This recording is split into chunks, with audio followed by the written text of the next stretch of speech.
যেদিন আমি কারো কাছ থেকে ধোঁকা পেয়েছিলাম সেদিন থেকে আমার কোনো মানুষের প্রতি আর ভরসা নেই। আমি বাকি মেয়েদের জাজ করছি না, হয়তো আমার কপালটাই খারাপ ছিল। কিন্তু ভাই, আমি আর এই দুনিয়ায় কোনো মেয়েকেই বিশ্বাস করতে পারবো না। তার সব কিছুতে মিথ্যা দেখেছি, তার সব কিছুতেই আমি স্বার্থ দেখেছি। সে জানতো না আমি তার জন্য কি কি ভেবে রেখেছিলাম। আমার বন্ধুরা আমাকে বলে, দুনিয়ার বাকি মেয়েগুলা কি মরে গেছে নাকি?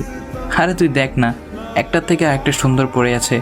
কিন্তু আমার কথা হলো, আমি যাকে চেয়েছি তাকেই পেলাম না, তো আর বাকি সুন্দর মেয়েগুলো দিয়ে আমি কি করব?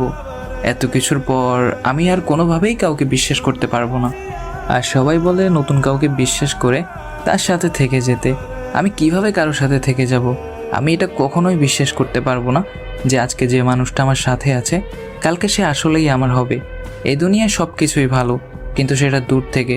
কখনো এটা ভেবো না 100% মানুষটা ওই রকম যেমনটা সে দেখায়। যেদিন থেকে সে ওই কাজটা করেছে যেটা তার করার কথা ছিল না, সেদিন থেকে দুনিয়ার এসব মোহমায়া বাদ দিয়ে নিজের কাজের দিকে মনোযোগী হলাম। আর হ্যাঁ, আমি অনেক ডাউন হয়ে গেছিলাম আর ডিপ্রেশনেও চলে গিয়েছিলাম। আসলে আমি কখনো ভাবতেও পারিনি তার কারণে আমার এই হাল হবে।